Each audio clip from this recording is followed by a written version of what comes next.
good afternoon, and good evening from wherever you are watching us.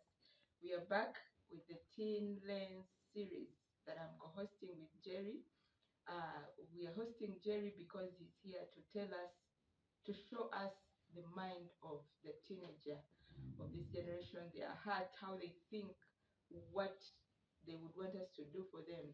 And I'm here to represent the parent of this generation, where we express our confusion and then we get to learn how best to treat this age of people. So, parents out there, join us, continue to watch, to share, and to like. Young people out there, join us, continue to watch. Jerry represent you, misrepresent you, and then you can always correct him and tell him, no, that one is not us. Okay, so yeah, we thank you for always being here. And before we dive into the topic of the day, let Jerry introduce himself. So, good morning, good afternoon, and good evening from wherever you're watching us from. As introduced, I'm Jerry, and I'm going to be representing the youth on this Teen Lens series. We thank you for always being there to watch, like, share, and subscribe to our channel. It helps us grow and it gives us morale to create videos. So, I hope you enjoyed today's video. Yes, great. Now, today we are tackling the topic of drugs. Drugs amongst teenagers. Drugs and alcohol actually kind of fall in the same boat. But before we get into the drugs topic, I was here thinking about these changes that come with your age, your growing hair in places you didn't think, you're deepening the voice, you're getting, the chest is coming out, all those physical changes that come with your age. If it's a girl, she starts growing breasts. We would like to know as parents, um, when you get to that stage, does it come with confusion? Does it come with fear? Because you see, some parents tell you that my child at this stage, they withdrew into themselves, or others just become wild. So take us through probably your experience or the experience of the friends you know. For me, when my transitioning had just started, when my voice was becoming deeper and everything else, I didn't get scared. I didn't withdraw because I was already informed about it. So when it happened, I wasn't hearing anything new and I wasn't scared of something that I already know about. Okay. So So you think those who actually get scared and or get so much into themselves is because they have not been told about it. They're seeing it for the first time. yes, because when they see it for the first time and they see that their friends aren't having it, they won't want to be different because different is scary. So they will withdraw within So they don't themselves. even know that others are experiencing the same exact thing. Yes, because they are not informed about it. Okay. So you see, parents, we need to have that tough or that hard conversation with our children. Tell them about it as early as possible, so that when they experience it, uh, they are able to. They know, they are well aware that this is normal and it's okay, and I am just growing. I'm becoming a man. I'm becoming a woman. Because when you don't tell them, uh, they will experience it in shock. Remember, it's something totally new and they're confused. And when you say, let me wait, when they are into it, I'll tell them. You see, children of these days experience puberty even at a very early stage. You find a 9-year old, 10-year old is already beginning to see puberty signs. And so when you say when the time comes, usually it comes when you're not aware.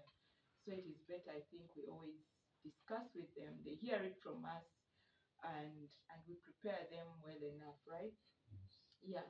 And so now, still about that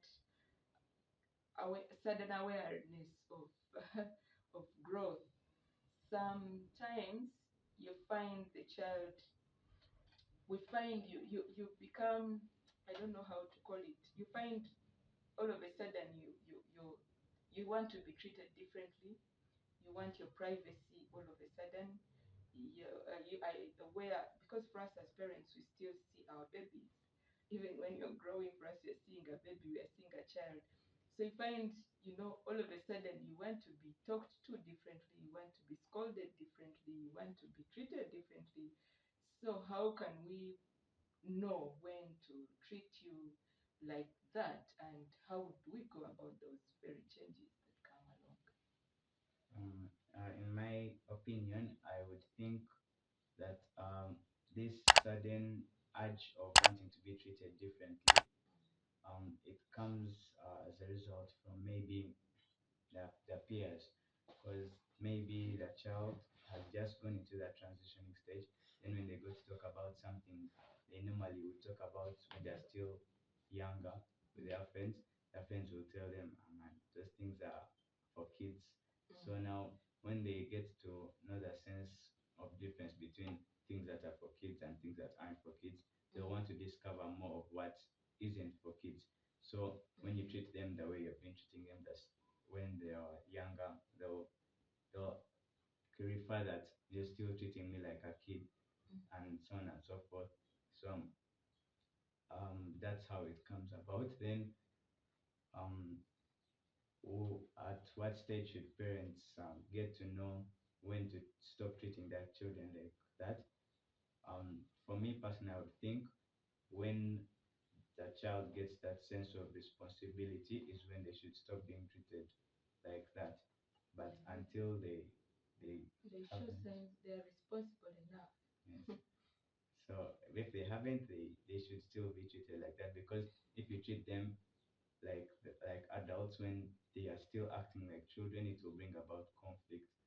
And when you treat them like adults before, or when you treat them like adults and they're responsible, they will feel that that responsibility is a good thing because they're getting something good in return. That respect of that I'm now being treated as an adult. So they will drive along that one. Mhm. Wow. Still, we're learning a lot of things from you. Some of these things we never knew. For example, our generation, there was nothing like, you're an adult. Parents will still talk to you the way they want. They will still beat you whenever, in whichever way they want. So now in this generation, we are finding it hard now the child is telling you, you're treating me like a kid. Mom, you're talking to me like, you're calling me and, just embarrassing me in front of people. We are going to learn things. Yeah, now let's dive into the topic of drugs. We are getting too scared and worried. We are told drugs are everywhere. Okay, we've had drugs. People have gotten into smoking. People have gotten into drinking. But it used to be more direct. Somebody just goes and starts drinking alcohol, and but now even when we are trying to protect, even in if children we are told they're taking drugs in the confines of schools, where there are rules, where there are limitations, where they check everything, and we are told, drugs can be found in things you least expect. I would like you to dive into that drug thing. Have you heard of those drugs? Have you seen any? Eh? I've heard of them, but seeing physically, Mm. I haven't yet seen Mhm. those drugs physically. Mm. So how? Okay, basically a drug by description, it's anything that forces your body to behave in a way that's not natural by influence of an external substance. So drugs come in very many different forms. They're in powder form, they're in Eh? liquid form. So you see, me, I thought drugs. We were used to drugs that are smoked. You see that appear in form of just of a cigarette. Okay, so now they're in powder form.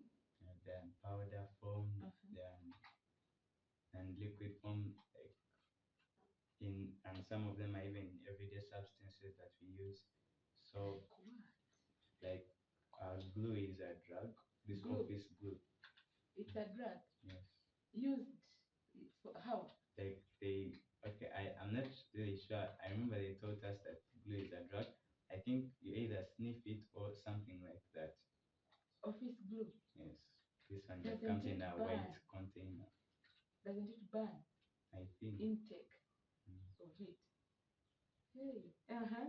Hmm. So that's So basically even what it is. normal things we are used to, people can abuse them and tell me. So drugs are examples of drugs that normally circulate within Uganda. Uh, yeah, we have marijuana. We have obviously alcohol. We have okay, I've heard people say it, but I don't know what it is. It's shisha, something like that. We have heroin and cocaine. That's the one that's in powder form. Cocaine is in powder form. So those are a few of the examples of drugs that move around, that are within the people. But then obviously there are other drugs that don't go around, that we don't know about. So how it gets into school, Mm. about how drugs get into How do they school. even access them? Are they bought, like in pharmacies, in supermarkets? And, some drugs, the effect that they have on drugs, okay, that the effect brought about drugs, some of them are sold in pharmacies. It's the improper use of that drug that causes it to be dangerous. Oh. So it can be normal medicine, but when you use it improperly, it becomes a drug. So uh, there's some about in supermarkets. I hear that these days there are even some that are in cookies. Mm. That's an I've also just heard about it. I even saw it in a It's movie, but in cookies. it's like they when they're baking the cookies, I think they put in either the cocaine inside the cookie. So when you eat, it seems harmless, but When it's taking a what? Somebody actually said they put warrant in bread and microwave it. It dries again. They repack and take to school. I think that's also done. Queen. Hey, your generation. Uh-huh. So that's one of the ways it's brought about. Some are on the counters in pharmacies. Others now, like the marijuana, there are The places. plants you it's actually widely grown.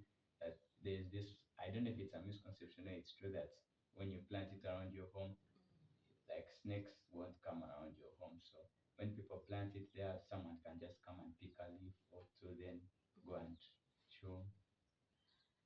So that's also how it can be acquired. Then alcohol is it's okay. That everyone can acquire it these days, even children, despite the fact that there is a policy that it's not to be sold under people of 18 years. You can go to any depot, and the man will just ask whether you have the amount of money he wants.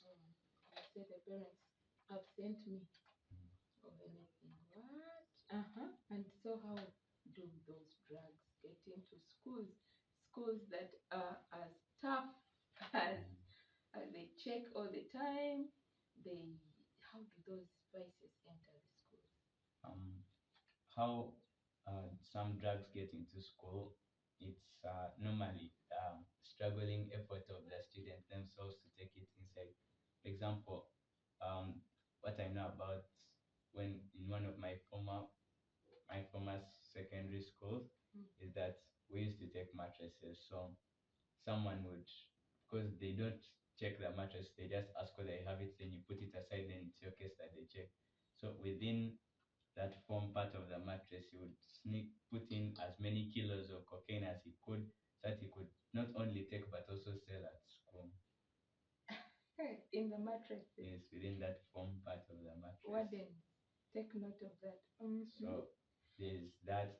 Then also, like the way that I've described, it's putting foodstuffs like cookies and bread. So it's just about the student preparing the things early enough, so that when he packs, the teacher just asks, hey, I have so much grab. You're going to finish all of this? He says, yes. And he puts it back inside, then puts the case aside and just thinks that you're cleared. because that teacher really can't check. What else did I hear? They put it in toilet papers.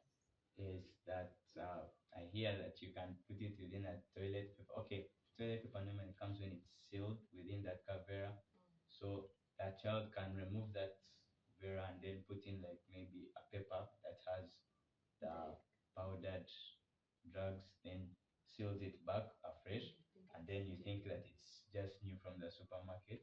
Then that's how they sneak it in within toilet paper.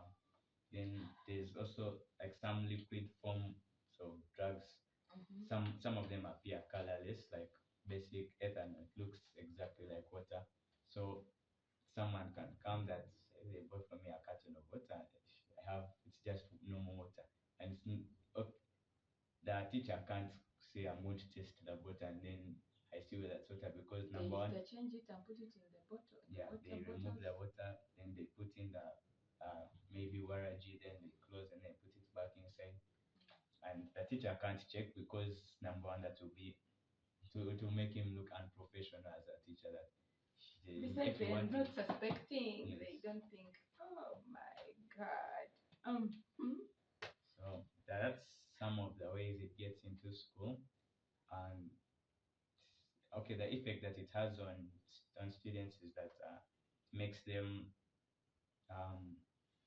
it makes them drowsy, that they forget about what's happening at that current moment. Then for some, it gives them um, far extraordinary energy that they wouldn't have. Like for example, if a child or a student would want to, let's say, read maybe 3 chapters in one night, and that's okay. It's not impossible, but it's hard to read it and get it into your head within one night because you have to keep on rereading, and the child also doesn't have the energy, so he will take that drug to maybe give him that energy to extend during night times. So it's academic pressure. Yes, so that's one of the causes of its academic pressure. Then for some people, it looks cool. I don't say how it looks cool. Well, it looks cool. And see the cool guys, they admire the musicians, they what not are taking drugs, so they want to be like them. That's for some people, but okay, in my opinion, I don't see why just because someone does it, you should also do it. So there's that also. Then there's also just being idleness really can also bring about it. That a child can be there and so like, I don't have what to do. Can we just try it and I see what it does. Then since it brings him a feeling that he hasn't felt, then he will just keep on doing it whenever he feels idle. So do you think children, youth of this generation, lack that sense of assurance or that sense of, being believed in, so that they have to look for that in drugs? Do they lack that probably from the parents or from the teachers or in what? Right. There's one scenario of someone that I had.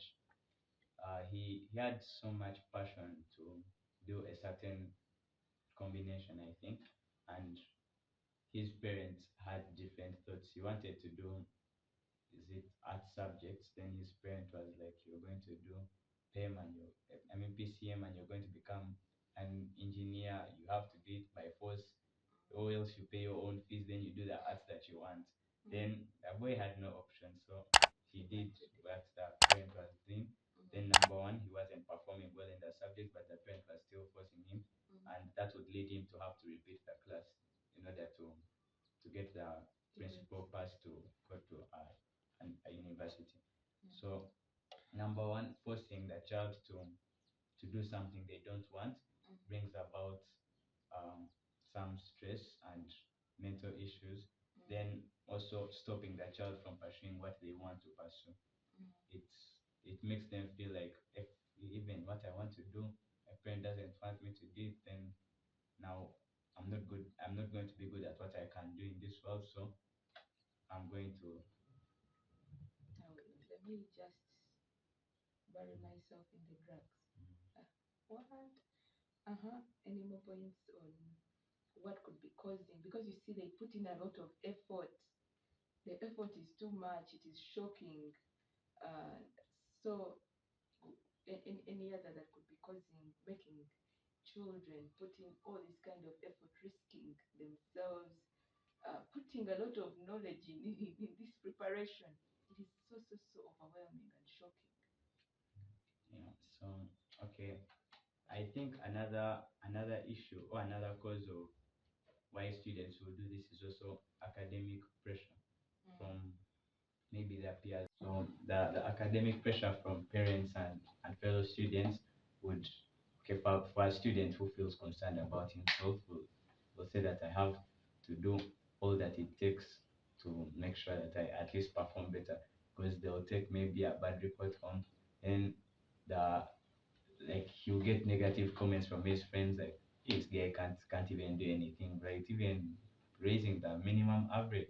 So the pressure or wanting to prove them wrong will say I must do everything, even if it means to get these drugs that will maybe help me read further more.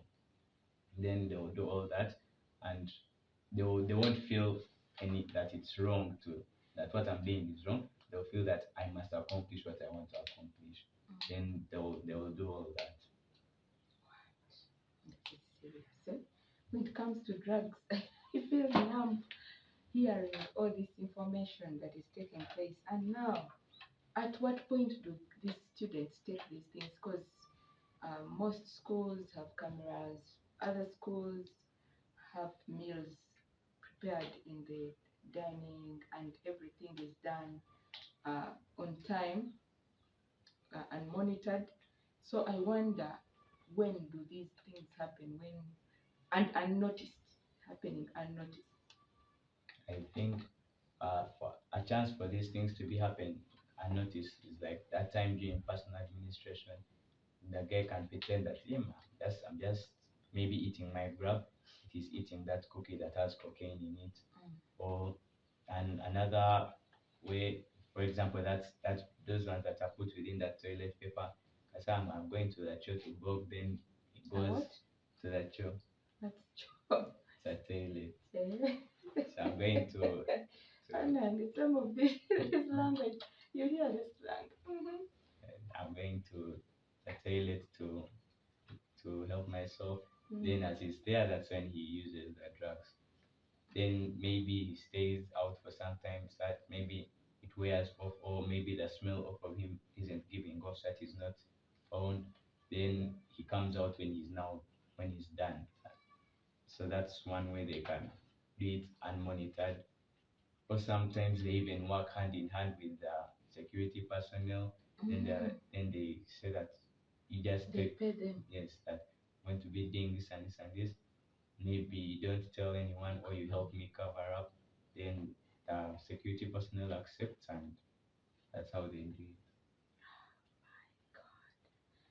But is there anyone from your circles? Of course, I know you guys talk out there and you discuss. Um, is there anyone that is registered to have achieved their dreams or anything out of taking drugs or alcohol?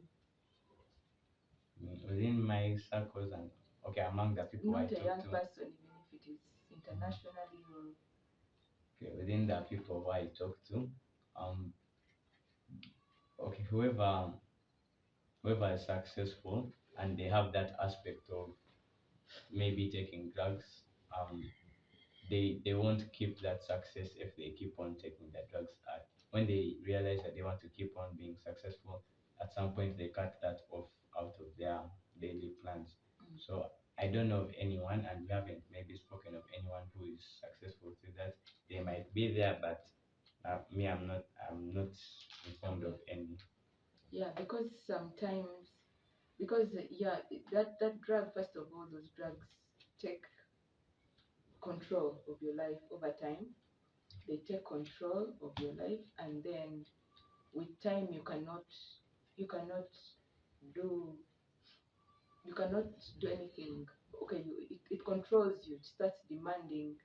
And these drugs, I'm told, they're too expensive. Where do children get this amount of money to buy drugs or even to sell them in school? Uh, okay, one one way I'm sure of how students can maybe get this amount of money, as someone who is grown up, for example, like let's say a Form 6 student can send a Form 1 who has so much freedom that I have maybe this amount of money with me. I want you to buy for me, let's say 2 kilos, then you bring them to school, then like that, and it's just an exchange. Then someone can maybe risk all their pocket money. Like, I have only 50K. Okay, he knows that he's going to buy maybe a kilo or half a kilo at 50K. And he comes and sells it and maybe makes a profit of 25. Then he keeps on, becomes a business. Then even the business itself becomes a bit addictive. Then that's one way of getting it. What? I don't even know what to ask next because it is.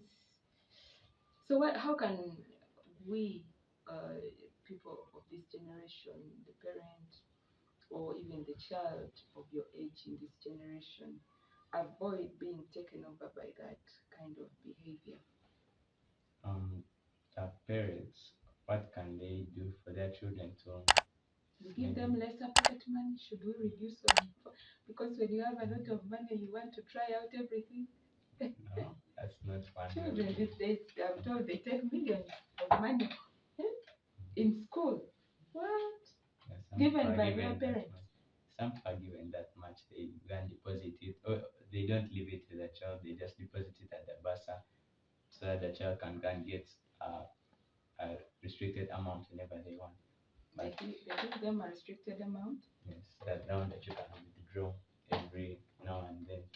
Okay. But for a way that parents can maybe prevent their children from indulging in such behavior, uh, for for our generational characteristics, Mm. if you show someone that something maybe is rather, because it's not, yes, it's there, it's bad, but that doesn't mean you should do it. For example, like the parent can, when the child is still very young, because at the stage when they're still very young, like someone of our generation, when they're still very young, the person who they trust most is their parents. So when that parent tells them something that there's this and this, yes, it's bad, but you shouldn't do it because of this and this and this, then like such a thing should be brought within, like whenever they reach a new stage of education. For example, let's say in lower primary, you come and tell them that some one of your friends or maybe any adult is going to come and they're going to show you a cigarette. Yes, a cigarette is bad. It's going to make you feel this and this way, so you shouldn't indulge in it. Then when they say it for the first time, they'll know, hey, I'm not supposed to be doing this. Then maybe when they're like in upper primary, where they start to reason a bit uh, better for themselves, you tell them the same thing, that hey, there's people who use cigarettes, who drink alcohol. Yes, yes, it will make you feel like as if your problems have gone away, but you give them a scenario that would you want to, let's say for example, look like that man, then you reduce like the standard of such a bad thing to a low level where the child wouldn't want to be there. And I assure you that unless that child is maybe has their own other reasons why they're doing it, they won't go to such a thing. When they see that it reduces themselves to a low standard, no one would want that, so they wouldn't go for such a thing. Okay. Okay. And then the young people of your age who are surrounded by all that, trying out this, making them feel cool, and they would also want to be cool. Or how can they go about resisting from such a behavior? How peers who maybe feel for it to be cool, uh, one way they can be stopped from doing this is, if they are doing it to look cool, then they are put in an environment where people don't think it's cool. For example, if it's a pagan child who thinks that everything to do with drugs is cool, like from an international school, you put them in like a Catholic school where every friend there they will make they say you smoke, yeah man, I don't want to be with you. You smoke, if you do those things, I'm not your friend, I'm not your friend. So they'll end up being isolated because what they're doing is wrong, and they'll be like, me stop so that at least I can get friends to talk to. Mm. Speaking of Catholic schools, do on these parties we are seeing being thrown in schools, the prom that we just discussed about the other day, and all these other celebrations they throw for you guys in schools, is there a bit of alcohol served? Catholic background, alcohol has no problem. So do they provide some alcohol for students? No, they don't. They don't provide. Okay, at the Catholic schools that I know of, they don't provide alcohol at events because they know students will maybe use that Misuse and it. misuse it in a way that they'll take too much, then they end up becoming drunk within the party. So they don't provide that alcohol. Okay. So we've as you actually think of anything else you want to talk about alcohol, because me now I came with so many questions by the way, but they have information has bombarded me that it has all flown out. But if you have anything to add, you will add. But uh, I'm here thinking about now the youth of this generation and many other people who are making effort to parents, just like because we are stuck on what to do, we would like to help the children or agree with them. But my challenge is we are busy asking children, or people are busy saying that you have to, first of all, understand this child, what they want, do for them what they want. I don't know what, but I'm asking myself, they're at a stage where they are also discovering themselves and they're also trying to they're figuring things out. And now we the parents, we are also confused and we are asking, what do you want? What if what the child wants is wrong? And we are being told, the child of today, a teenager of today, you're supposed to first ask them, supposed to first know what they want, don't impose things on them. You talked about a course or a combination that the child doesn't want, and the parent wants something different for them. Now, in a generation where we also want to know how to treat you, how to do things for you guys, yet you're in a stage where you're actually discovering yourselves, it is us who are supposed to be the guide. What are we supposed to do? Okay, my advice to the parents, which I think I'll be repeating a lot during this series, is one thing you should do is supply the child with exposed information, but not free, but not too much freedom. Because when, let's say, you give the child the exposure and maybe a little bit of freedom to hold, let's say, okay, to have a gadget, but then you give them first-hand information before they find it out themselves. Because once they find it out themselves before you tell them, then that's now there they won't listen to you whether you try and convince them. So it's all about, yes, giving the child exposure, but not too much freedom, because the freedom is what forces them to do things that they Abuse it. don't want. Okay, anything else about the drugs? Um, Educate us. I am ready to listen. about maybe the influence of alcohol is if you are to give the child freedom, you should make sure that the circles you are putting him or her within are not the ones that are going to, let's say, build that fact. So you're giving a child freedom, but make sure where they are, the people they are trying to interact with, let's say relatives, aren't doing that exact thing, because they'll, let's say the relative is the one who's encouraging the child to, let's say, drink alcohol, because that's actually a very common thing that goes on, since they see that it's my uncle, my auntie is telling me to drink. Now this is someone who I trust, so why should I They try refuse? it out. Okay, we'll try it out and it will become a They're habit. hooked in. Then another thing is, maybe if a child is still young, Mm.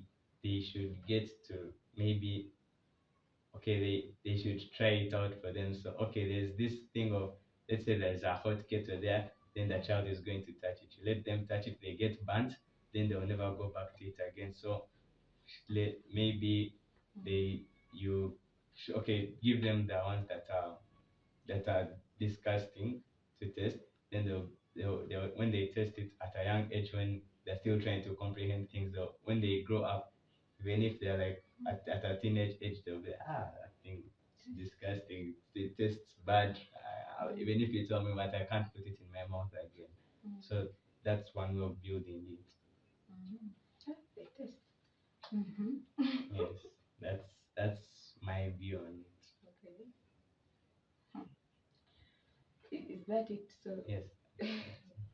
Brad, I'm so struck by how much these children are exposed. But what I can say as a parent who has raised a number of teenagers, by the way, not Jerry alone, and I've really had to God has given me the opportunity to have teenagers go through my hands even as early as when I was still at campus. So I really have the exposure.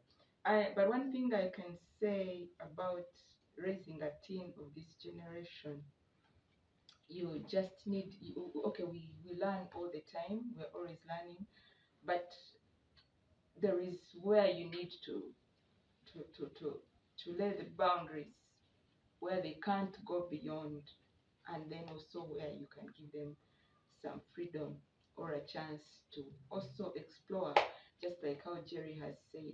But the truth is, it is challenging. There is a lot out there. We just need to, I don't know. And then also with the fact that the fact that they are surrounded already, it is hard to protect them from it. Just like how us we grew up, a person could easily protect you from any behavior because there is limited information, because there is it was easy. But today, even when you think you're protecting, where you think you're protecting a child from is unfortunately the place where they find danger, or it is where they actually explore. Children are taking drugs from their own homes without leaving the home. You hear that they are sneaking them into school. Long ago, you'd think when they sneak out of school, that's when they will access those things. But when they're in school, they are safe. And now inside the school is where they are initiated into those things. So it is more of, just like what Jerry has said, preparation than protection. The child of this generation, you need to prepare them. You need to, to, to give them all the information they need so that when it comes, they can overcome it by themselves or they can resist it by themselves. Otherwise, no protection at all. We cannot protect them, unfortunately. So yeah, we're going to close the show. Is there anything else you would want to say, or like a wrap-up statement, and then we call it a day? To maybe wrap up what I've said, yes, mommy has hinted on it properly that it's more about preparation and protection, because it would it's more important to let the child know about it before they get to know it themselves. That's the major problem about people of our generation. Once they get to know it themselves, then you can't tell them otherwise. So it's more about telling them before they find out for themselves. Wow.